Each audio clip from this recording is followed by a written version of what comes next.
Un vidéoprojecteur pour les jeux vidéo ou pour les films? Qu'est-ce qu'il faudrait choisir? Qu'est-ce qui est le mieux? Mais pourquoi choisir?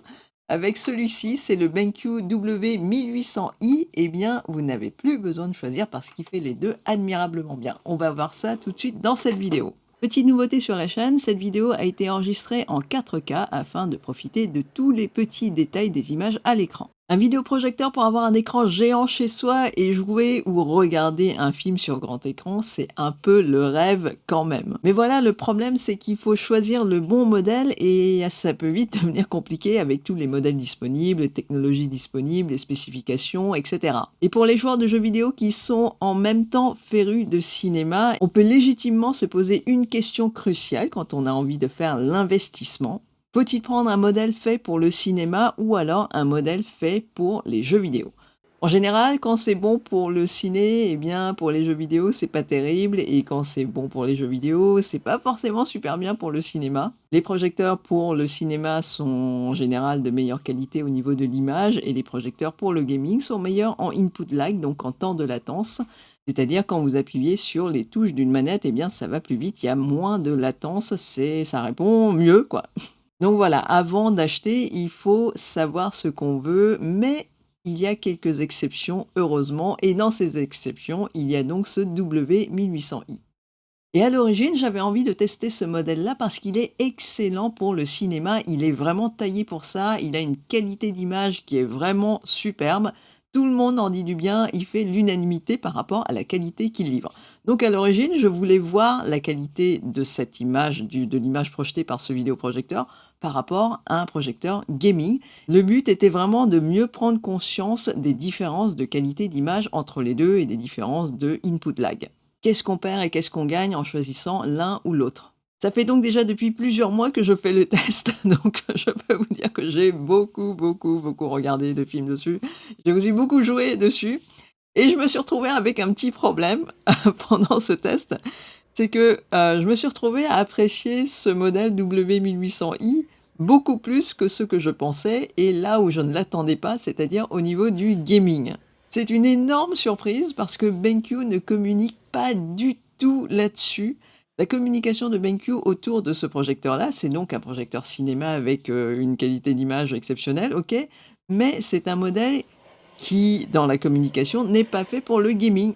En fait, il est super bien pour le gaming aussi. Moi, je vous dis ça parce que ça va être un secret entre nous, parce que vous qui venez sur la chaîne, vous savez que voilà, j'adore le cinéma, j'adore les séries, j'adore aussi les jeux vidéo et tous les projecteurs que je teste sous différentes configurations et notamment sous l'angle du gaming, même si c'est pas fait pour ça, j'aimerais bien, en fait, j'aime bien tester pour voir quelles sont les limites. Tout d'abord, pour le cinéma, c'est quand même sa ligne de force. La première fois que je l'ai allumé, j'ai été bluffé, bluffé par la qualité des couleurs, de l'affichage des couleurs. Il est vraiment excellent au niveau du rendu des images et quand vous passez des films et surtout des films soignés avec une colorimétrie qui est travaillée, c'est un vrai régal, un vrai régal.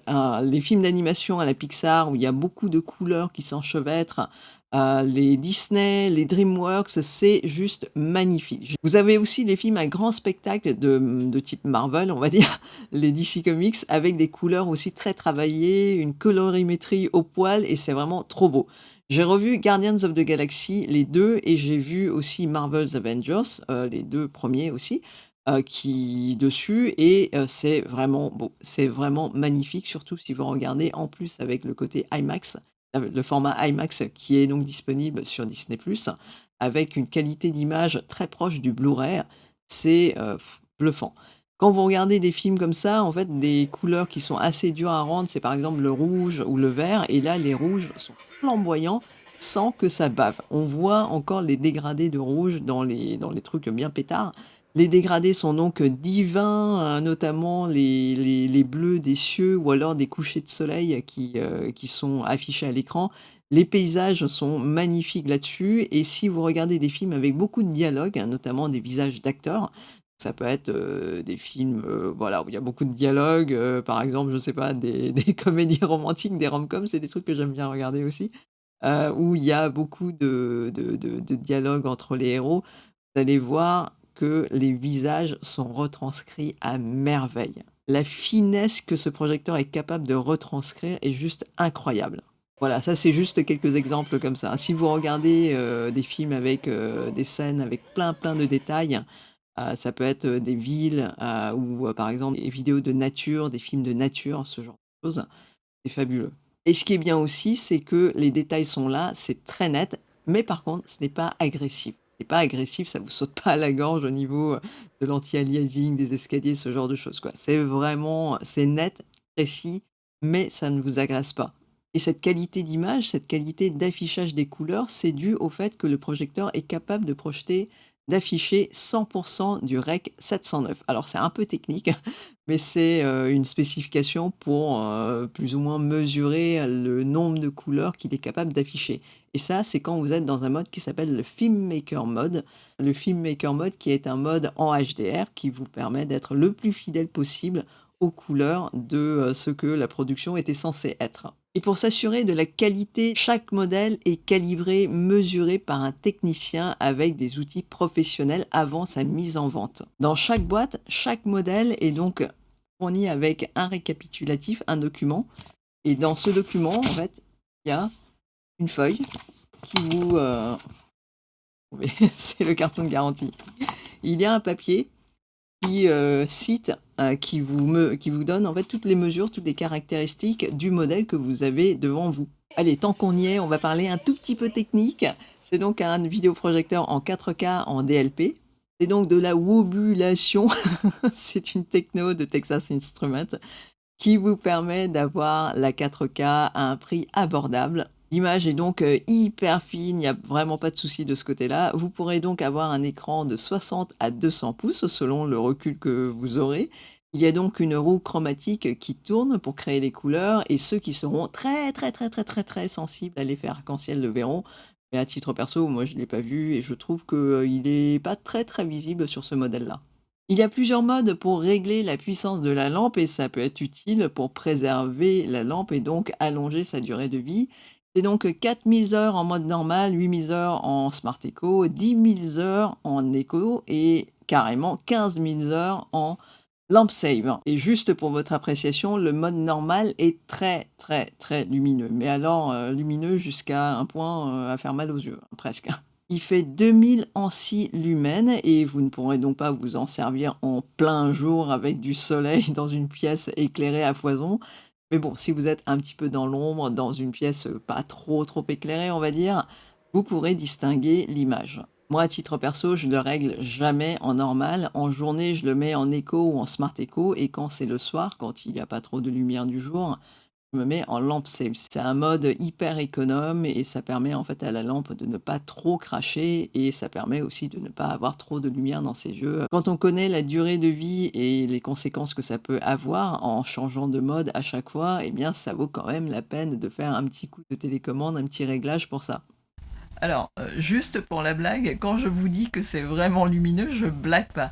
Là, je suis en train de faire les captures pour la vidéo avec les températures de couleur et la luminosité par défaut et encore, je suis en mode éco là. D'habitude, je règle la luminosité beaucoup plus basse et en fait, en mode normal, j'ai tellement mal aux yeux que je fais des captures avec des lunettes de soleil. Juste pour que vous vous rendiez compte du fait que c'est vraiment lumineux ces projecteurs. Le vidéoprojecteur est donc fourni avec une clé Android BenQ, la clé maison, qui permet donc d'accéder à la majorité des services de streaming. Il suffit de les installer sur le Google App Store, sur la clé directement, et comme ça vous n'avez pas besoin de brancher un truc en plus. Ça peut être un standalone, un projecteur qui n'a pas besoin d'un truc branché pour pouvoir servir du streaming ou autre chose. Par contre, comme pour tous les autres modèles BenQ déjà testés sur la chaîne, Netflix n'est pas en natif par Google Play. Pour y accéder sur cette clé de BenQ, il faudra y accéder par le store de Aptoide. Alors c'est moins connu que Google Play, mais voilà, ça existe. Par contre, une fois que vous l'avez installé par Aptoide, la navigation ne se fait pas par télécommande, mais ça se fait par l'application de BenQ sur smartphone. C'est mieux que rien, mais c'est pas le plus pratique de vous à moi. Le mieux est quand même de brancher soit une Chromecast, une Fire Stick ou une Apple TV, ou alors carrément brancher votre console genre PS5, Xbox Series X, pour livrer du Netflix si vraiment vous avez envie d'y accéder. Et en parlant de console, justement, transition. Je vous avais dit en début de vidéo que ce modèle est aussi très bon pour le gaming.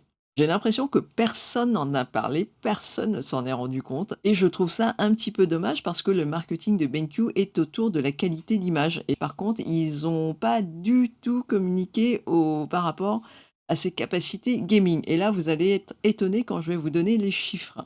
Le petit truc, c'est qu'il faut actionner le Fast Mode, donc c'est le mode rapide dans les menus, c'est très, très simple et donc une fois que vous l'avez actionné, vous pouvez avoir un input lag en 4K de 16 ms.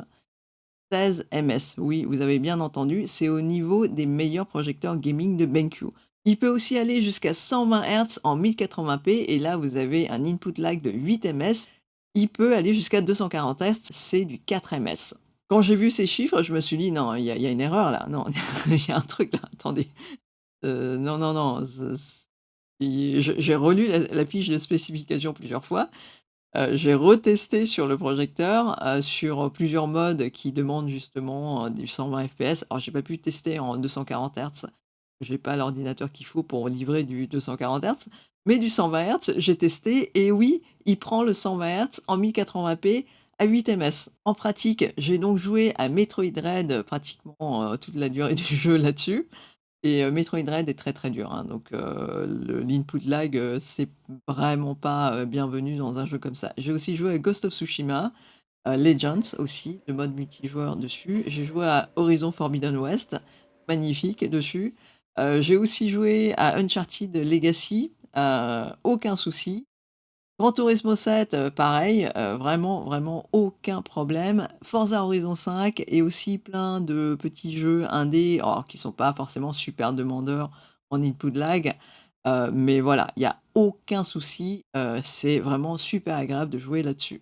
Et avec ces jeux, les couleurs sont juste magnifiques.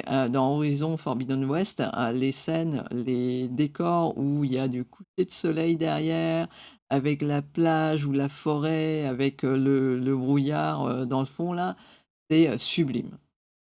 Alors on est bien d'accord, hein, sur des input lag comme ça à 16 ms, c'est bien pour du gaming, normal on va dire, mais c'est pas pour du jeu en compétitif, hein. Si vous jouez à PUBG ou à Apex Legends, Fortnite, ou d'autres jeux comme ça qui sont très, très demandeurs en multijoueur où, chaque milliseconde, chaque, chaque ms est une question de vie ou de mort, c'est pas sur un projecteur qu'il faut jouer, hein. Ça, on est bien d'accord. Ce n'est pas fait pour ce type de jeu, hein. C'est pas fait pour un Street Fighter, Valorant, ce genre de truc, hein.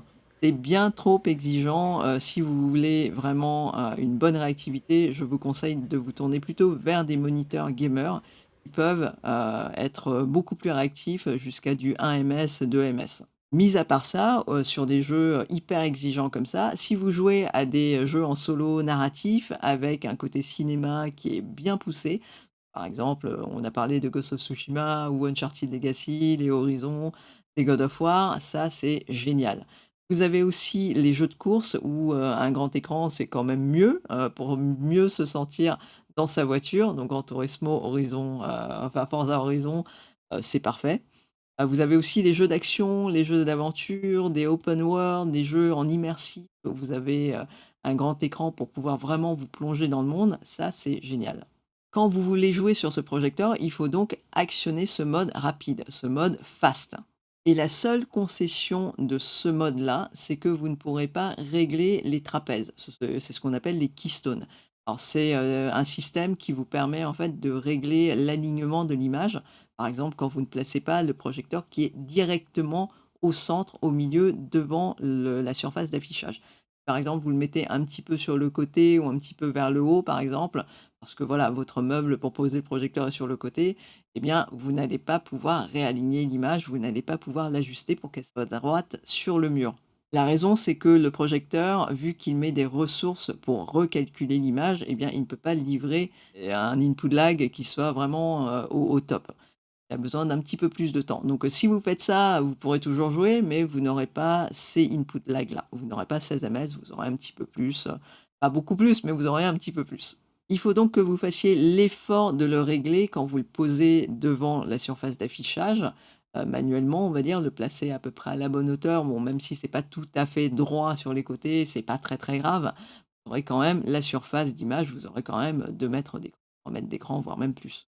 À noter, cette absence de réglage de trapèze quand vous êtes en fast mode, c'est aussi le cas pour l'autre gros projecteur, gamer de BenQ, donc le TK700 STI, qui est aussi un de mes projecteurs préférés pour jouer aux jeux vidéo. Donc, sur ce modèle-là, c'est vrai qu'il y a eu beaucoup de tests sur ce modèle-là qui est vraiment dédié pour les jeux, mais pas beaucoup de monde ont parlé de ce fait-là. C'est que quand vous réglez en mode, rapide, en fast mode, sur le TK700 STI, vous ne pouvez pas non plus régler les trapèzes. C'est un fait, voilà, le processeur, il faut qu'il soit rapide et pour livrer cet input lag-là, il ne peut pas faire les 2 en même temps. Il ne peut pas régler les keystones aussi. Donc voilà, sur ce point-là, les 2 sont logés à la même enseigne.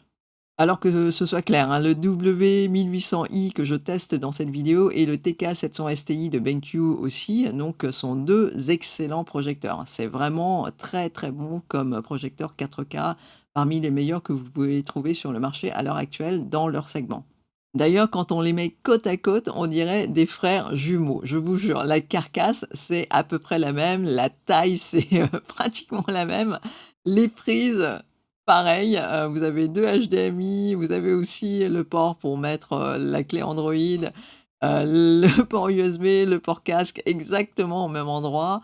Voilà, les emplacements sont vraiment, pratiquement alignés, on va dire. Les 2 aussi ont une enceinte sur le côté et par rapport à sa taille, cette enceinte, bon, à son emplacement, elle s'en sort plutôt bien. Bon, c'est pas le top, hein. Si vous préférez un son qui soit de meilleure qualité, il vaut mieux investir pour un système son en Dolby, Atmos, ou ce genre de choses, quoi. C'est mieux. Mais bon, si, vous n'avez pas envie de vous prendre la tête à, installer un système son comme quand par exemple vous emmenez le projecteur chez un pote pour pouvoir profiter, de l'image, sur son mur blanc, par exemple. Bon, bah, voilà, vous n'avez pas à vous prendre la tête. Ça va, c'est pas la qualité optimale, mais ça s'en sort, il s'en sort plutôt bien, par rapport à la taille. Et avec tous ces points communs, on pourrait donc les confondre très facilement. Le W1800i est fait pour le cinéma, donc celui-ci a une façade brune et le TK700 STI pour le gaming a une façade bleue, on dirait le même et pourtant ce ne sont pas les mêmes. Il y a des petites différences dans leur fonctionnement. On a donc parlé des couleurs. D'abord donc, le W1800i est fabuleux pour les couleurs, ça je pense que vous l'avez compris. On a parlé de la couverture à 100 du REC 709 et donc, voilà, il est à 100 mais le TK700 STI est lui à 96. Vous allez me dire entre 100 et 96, il y a pas grand-chose, mais en fait si, vous allez le voir, c'est visible, ça se voit et ça se sent.